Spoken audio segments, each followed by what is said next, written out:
Yes, people, welcome back to Football United TV. I'm joined by Rich from Eagle Eye Football, and Brush is back with us once again. Hopefully, Talk will be coming in at some point, and maybe some more special guests. We'll see. We're going to be talking about the Crystal Palace game United had at the weekend. We'll be talking about Casemiro sending off, and also the possibility of Harry Kane going to Man United this summer. But first of all, here comes the intro.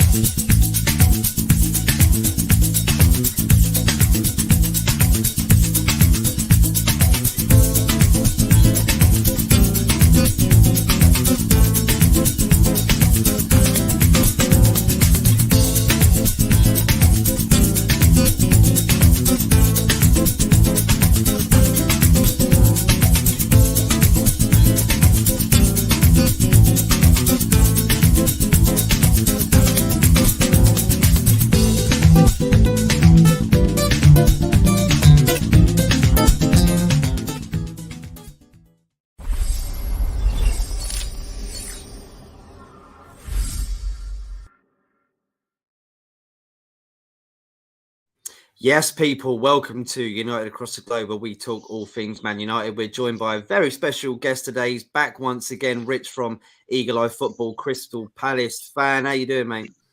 I'm doing all good. League position's a bit air, but yeah. Other than that, yeah, I'm good. How are you? Yeah, not too bad, mate. We are gonna get into that. Brush, how are you doing, mate? Good to see you back. Yeah, I'm doing all right, pal. Yeah, thank you for having me on.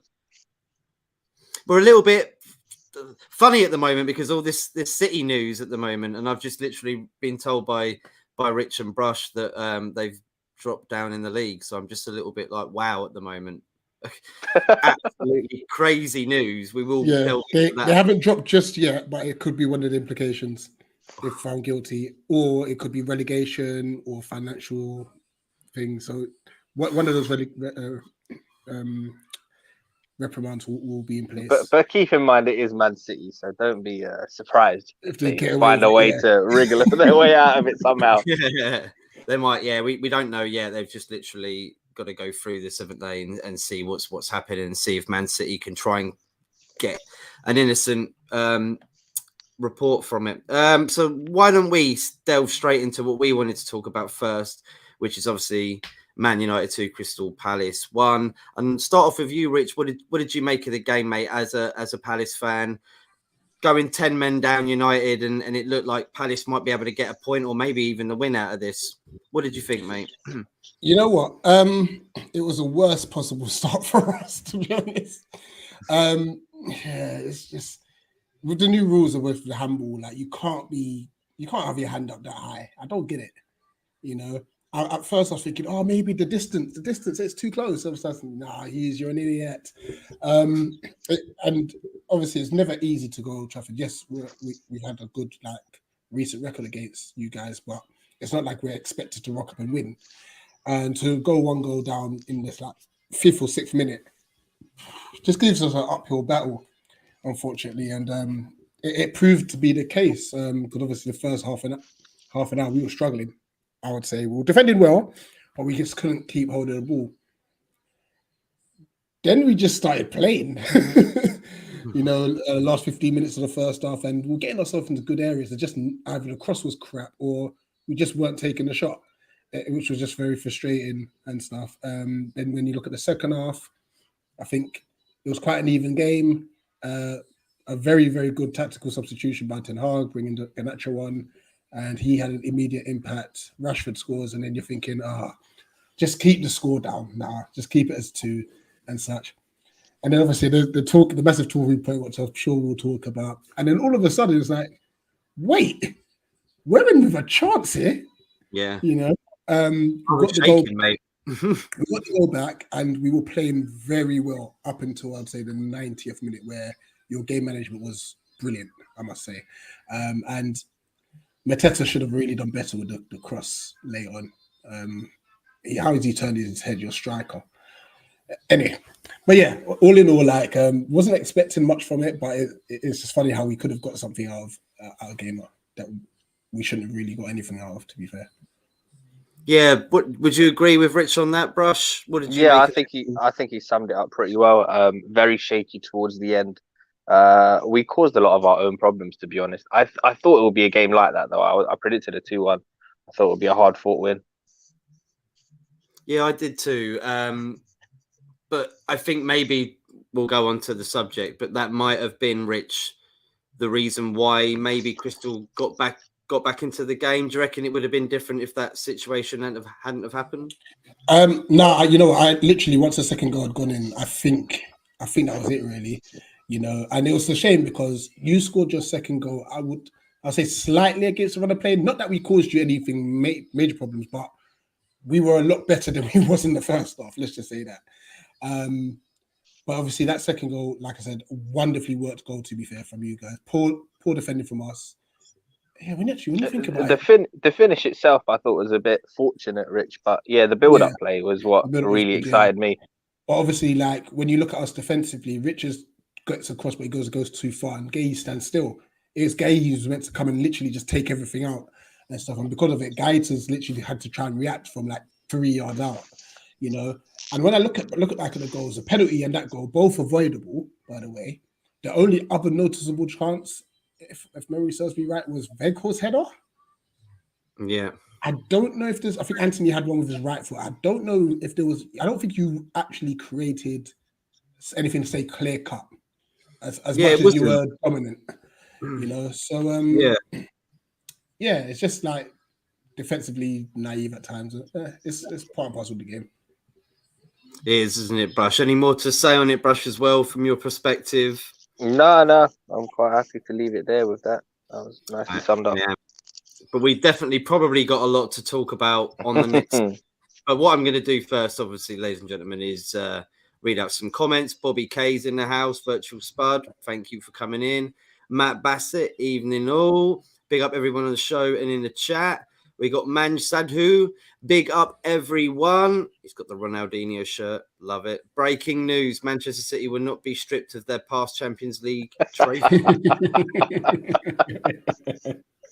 For a minute, I thought that was real breaking news. And then at the end there, it was similar to the previous game. Yeah, would you agree with that, Rich? From the last time? Pretty much like out of nothing, we had a chance, That's what obviously the sending off was a major factor because it gave us a bit more space on the pitch.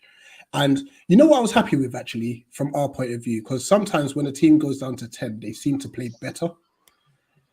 We actually just kept the pressure going on. And listen, Martinez is an absolute beast. His defending in those last 20 minutes was incredible. Fred's work rate as well, phenomenal. And when you've got the opportunity to bring the likes of like Sabitzer on as well, who I've always liked as a player, like watching at Leipzig and then obviously Bayern. I just wish we had that sort of joy ourselves, you know.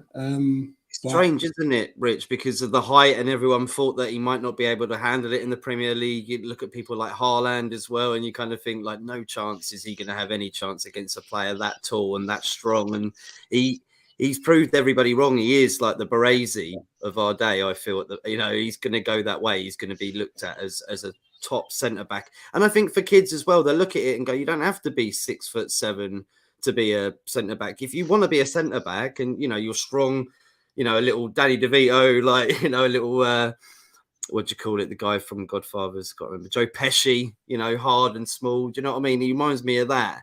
And I think it's good. And people forget it's a team game, Matt. So it's all about the person next to you as well. So how your defensive partner can complement your game. Well, Varane does that. And he's obviously quit international duty, hasn't he? So that will help United because obviously he's kind of injury prone and he does need time to rest because there's internationals in March and there's more internationals, I think, mid-June, and it's just quite a lot of football.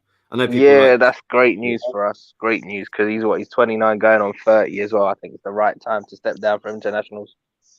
It's weird because Ramos is actually going back to Spain, isn't he? He's been asked to come back by the new manager, and apparently he's going to accept it, which is strange, isn't it? He's 29. That's crazy. That's crazy.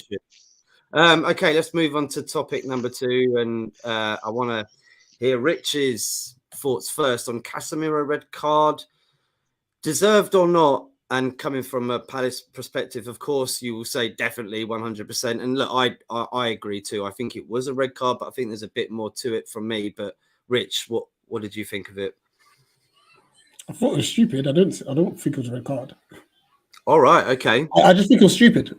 It was stupid. You get handbags. Listen, the game's gone soft anyway. That's first things first. That's a bit of handbags. Yeah, I guess it's stupid. I guess you could put it under that. Say if you had an orange card, like a bit in between the two and stuff. They were both laughing about it afterwards, and so one thing I don't want kicked out of the game is that passion and that fire and the design and the feistiness. We grew up with Harry Kane and Patrick Vieira doing it like week in, week out. Like, you don't want to lose that. So if players are getting sent off for that, personally, I think it's a bit silly. And then on the other, like, if he's squeezed, then there's nothing I can say. But from what the angle I looked at, it didn't look as if he just had his hand around his neck, which is like stupid. But yeah, it is what it is. And then to be fair, Jordan Ayew could have seen red as well. He was like swinging fists and stuff as well. So I think Fred too. I think Fred slapped someone. I think he actually slapped someone like during it. If you watch it back, you'll see like people actually nearly having a punch up, and they're literally picking out Casemiro. And it looked to me, I don't know whether you agree, Brush, that on one angle it looked like he was trying to strangle him, but on the other angle, from the other side, you could see he was just literally holding his collar. I think. But response as well. The referee wasn't privy to that, was he? Because you could see on the monitor as well, he just saw that one still shot, and in that shot, it looks like he's trying to throttle him. So from that perspective, I can understand why the referee's done what he's done. In the context of the whole thing, I don't think it's as bad as it looks, but at the same time, you can't be putting your hands anywhere on someone's throat or in that area. So it's just one of those unfortunate things. On that, Brush, like, how are we in a 2023 with modern day technology and the ref gets one still image? I know, it's ridiculous, isn't it? Where all the different angles, it's so bad. Yeah, it's just so bad because everyone, even people in and around the ground, within seconds, they've got access to full 360 views of everything. So it's madness. Why wasn't anyone like looking at any other incidents? Why was it just the one incident when there was literally everybody holding each other? There was again, it goes back to VAR and all of that stuff. The referee wasn't shown any of the rest of it again. That was literally the only thing that was on the screen that he had a chance to look at. So it's a bit mental to me. I don't have too much issue with the sending off, but I think Ayew also should have been sent off. And like you said, Fred as well didn't cover himself in glory. And the man that started all of this was Anthony. Listen, the tackle wasn't great on him. He went flying and whatnot, but you need to control yourself in those situations. When the referee went over to the touchline, he went quiet and he was like hiding like behind players. Yeah. He's the one that kicked it all off, and then he was nowhere to be seen. Yeah, like Jeffrey Schlupp bounced him off the pitch. It was silly, obviously, because obviously you've got the little dip. So so you go flying. Because I remember when Ashley Young done it to Di Maria when he came back to visit. And then when you look at it, obviously Anthony's down. You're thinking, he's going to need a stretcher and that. And then from what it's just speculation, but Schlupp called him the Brazilian Anthony Gordon. And I think that's what triggered him off. Really? He was I'm telling you. That was a good one. I'll give you that. Was that off the top there? You hadn't been saving that. I used it yesterday. Oh man, get some fresh ones, Rich. Come on.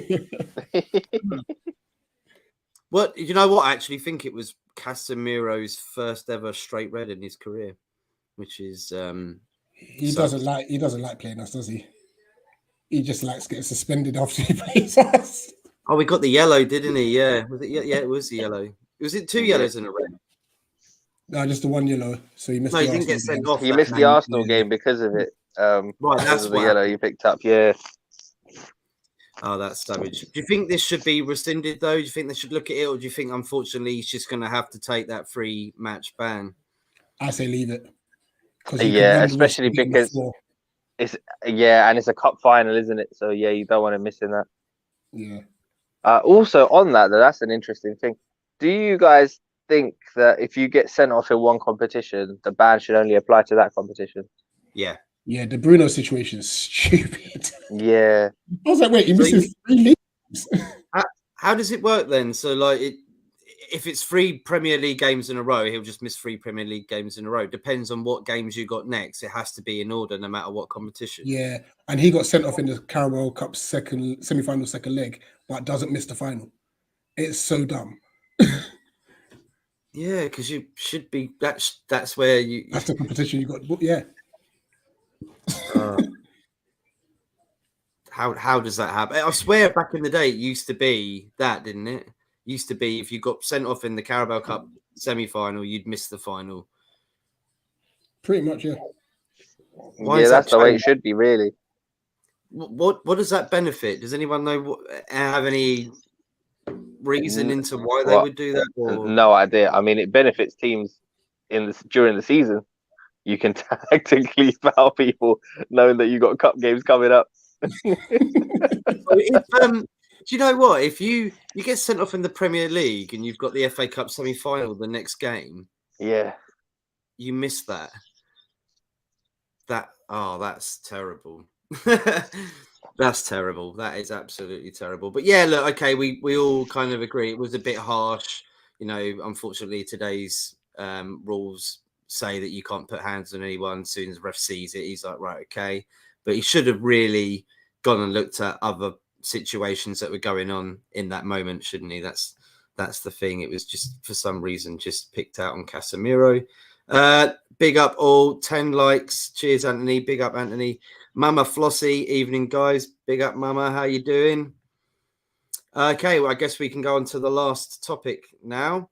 And I wonder what you thought, Rich, coming from an outside perspective, because obviously Harry Kane broke Jimmy Greaves' record at Spurs. That's amazing from him as well. And he's got a long time to go. I think he'll probably break Alan Shearer's goal scoring for the Premier League. I think he's top, isn't he, with 267 or something like that? Yeah, it's a phenomenal achievement what he's done at Spurs. And you know what? Now that he's done it, I think he's going to want that move. You know, it's something he's ticked off off his bucket list. There's no reason why he should stay. So honestly, as long as he can stay fit and he has proven that he can this season, this will be a very, very good acquisition for you because I feel you've got all the pieces around that's all set. But yeah, the thing that's missing is someone to put the ball in the back of the net, and Harry Kane does that for fun. So if he can be scoring 20 goals a season for Spurs, how much more for a team like United? What do you think though? Because obviously, is it the last? It's his last 6 months on his contract. Is he? no, he's got a year left, Matt. So next season will be the end. They'll want some sort of sum. What do you think, Brush, mate? What do you think? Yeah. So usually with a year left to go, you'd think you'd be in for a good deal, but it's Daniel Levy, isn't it? So he's probably not going to be willing to negotiate too tough. So that is one of the big obstacles. Regarding the injury record, yeah, Rich is right. He's in the past it has been quite bad, but if you look back on it, I think the last time he got injured was 2021. So yeah, since the restart and everything, he's done all right, you know. So that's a bit of a myth now as well, I guess. It's just because we're so used to him being out for 2 months a season before. We assume it's going to happen, but it's not happened for a while now. Yeah, he's not a player that relies on pace either. There's no resale value if you buy him, but not everyone has to have resale value, I guess, as long as they come in and contribute. Yeah, I agree. As long as you bring some value yourself, then it should be all right to be able to make that move. Of course, probably want more money as well. Yeah, and the other thing as well, like Alan Shearer, when he was playing, he retired from internationals after Euro 2000 when he turned 30. Kane is about to turn 30. I think he'll probably want to play the next Euros, but that's another thing as well. Is he going to retire after that? to try and prolong his career.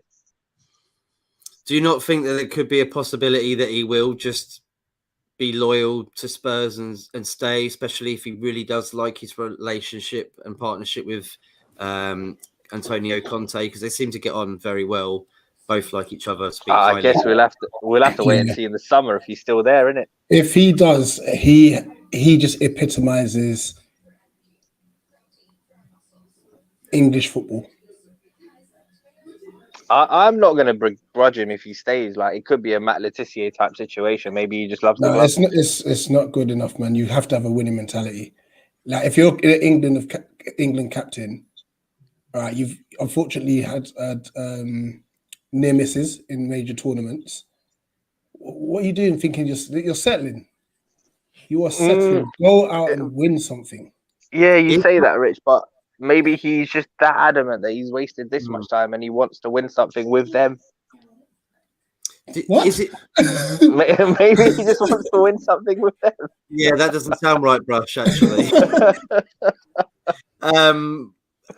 He's only going to win like the Golden Boot, isn't he? That's all he ever does win. Yeah, go and win something, or at least have a better chance of winning something, even if it means moving abroad. Wouldn't it be funny though if, say, he does leave for Man United and then Spurs go on that season? You know what? That would be typical. That, yeah. Do you know? You just brought back flashbacks, Matt, of Michael Owen walking away from Liverpool to win the Champions League. He went to Madrid, and that was the year when Liverpool won it. Yeah, it was, wasn't it? It was. Yeah. And he never won it at all, did he? Owen? Nah. His career never really. Man United, though. His career never really recovered after that move as well. No, it didn't. Do you think that Spurs will, if they keep Harry Kane, that's a better chance of them even trying to win something? If they lose him, they're really in a crap place, aren't they? How do you replace the player?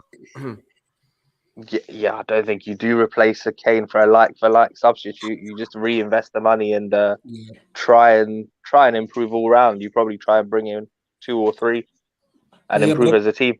The problem with that, though, Brush, though, is like they've kept hold of Kane for as long as they could, and maybe for longer, but they've never ever, apart from one squad with Pochettino, Levy's been very tight with his money, so they've never really built.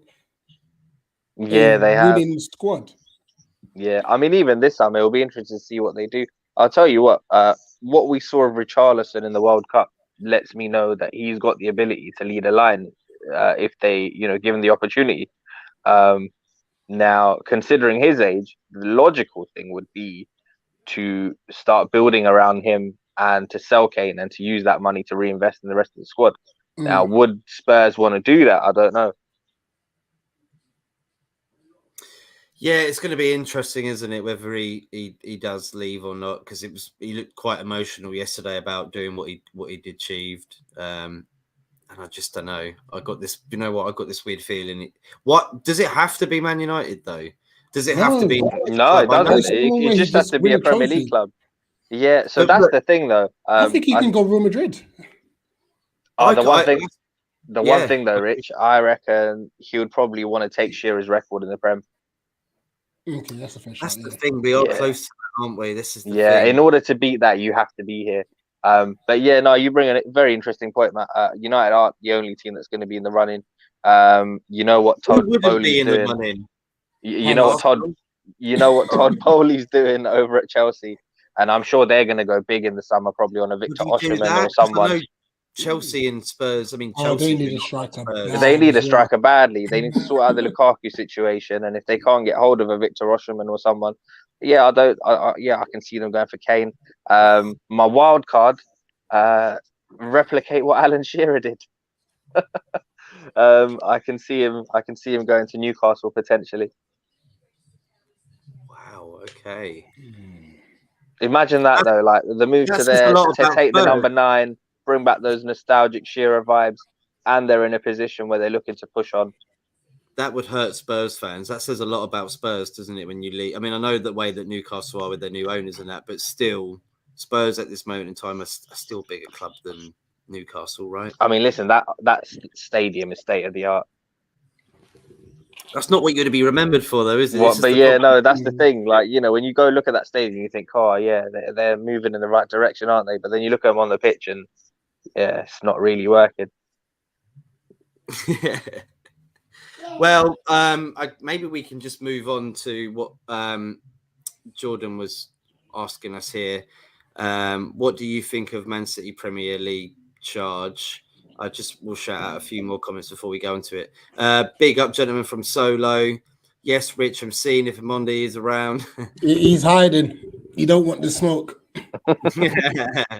Yes, my family, Matt, Rich, Brush. Big up, Solo. Kane won't leave the Premier League. He's after that record. Kind of agree with that. He's so close. Still, if you're going to go to Real Madrid and win Champions Leagues and La Ligas, maybe you might do that and give it all up. Breaking news. GFAC is back. Join me and a couple of guests this Friday, 9 p.m. Yes, on Football United TV. Anthony's back with Gunners from All Corners. Come and check it out. So we're going to talk very quickly and then we're going to wrap it up just about what's happening at Man City. Guys, what do you make of this news? This is when you told me like what was actually going to be happening, and it could be happening like imminently. It's really crazy.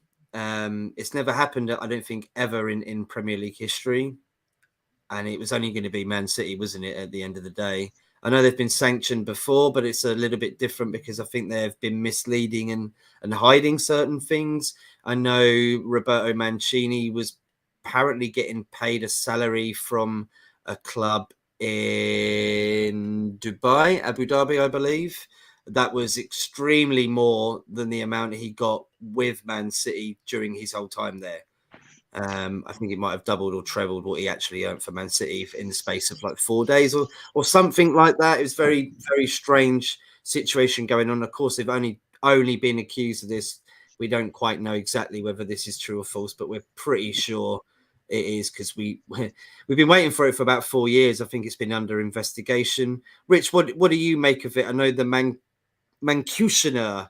Don't forget to smash a like and sub. Thank you so much for coming in. I really do like that picture as well. Love that mask. It's brilliant. But yeah, Rich, what do you make of this news, mate?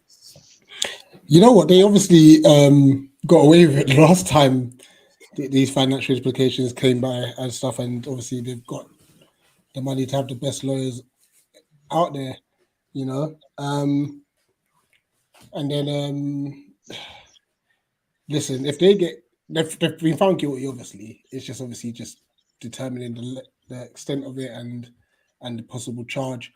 Now, obviously, the ramifications are possibly a 15-point deduction. They've talked about possible relegation, which would be nuts, or it'll be a financial. Financially, though, Rich, you can't really hurt them, so I don't see the point in a fine. Yeah. They'll just pay it. But the thing is, this is City. They probably will get the charge, and they'll just be like, "Okay, here you go." A transfer embargo would be interesting.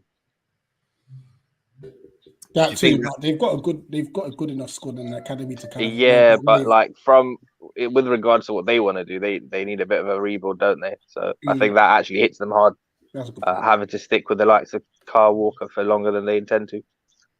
So it's 100 cases apparently that they've breached.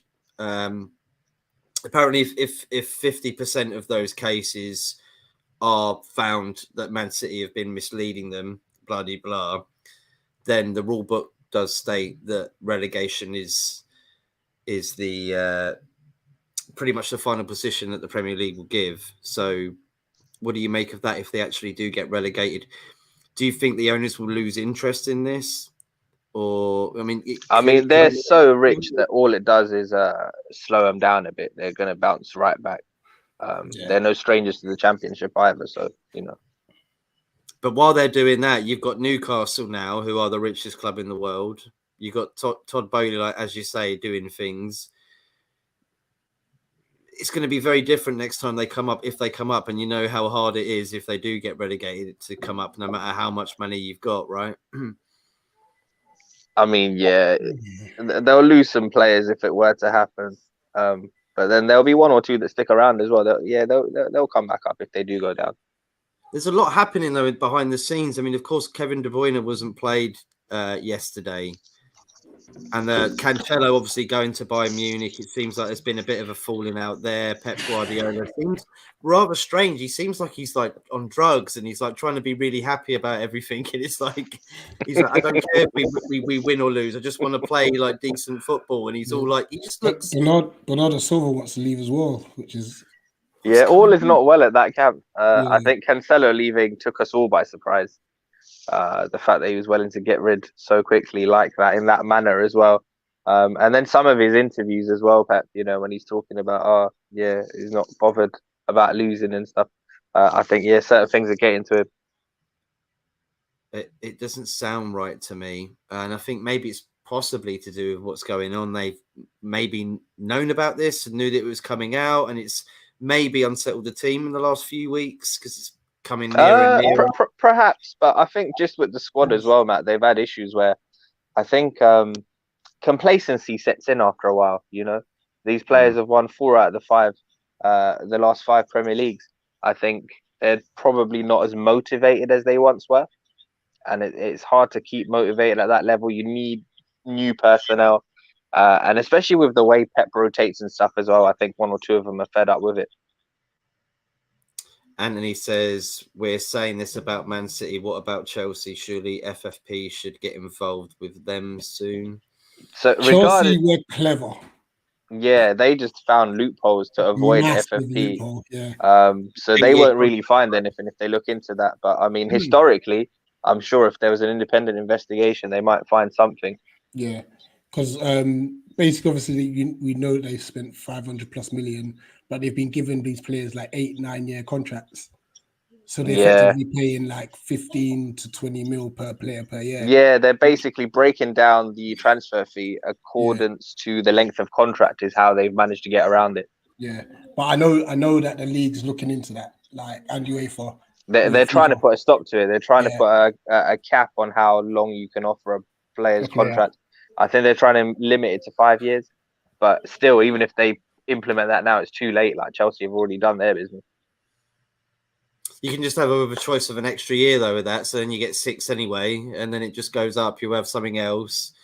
I don't know about putting the cap. Maybe that's not.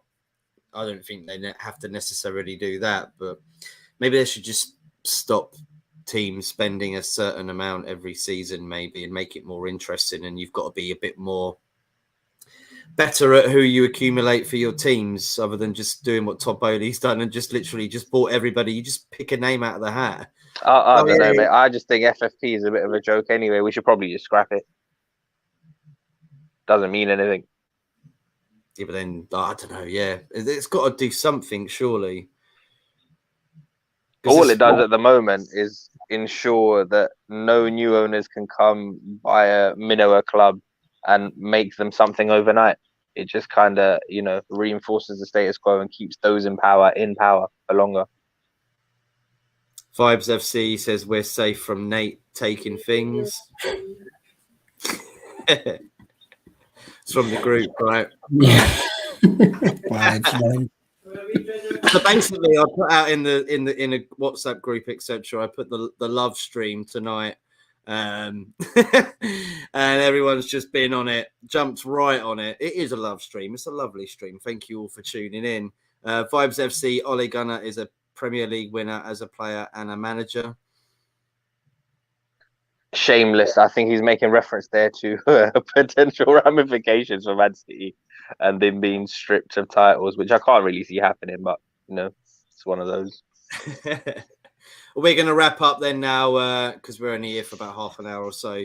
And thank you everybody for tuning in. Oh, here comes all the comments as well. The Mancutioner now, man, said jumped right on it. Sorry. Jumped right on it. Sorry, guys. So sorry. Rich, so sorry. No more stuff. The banter's going to keep bantering, boy. It's all good. It's all good. I love it. I'm innocent, so...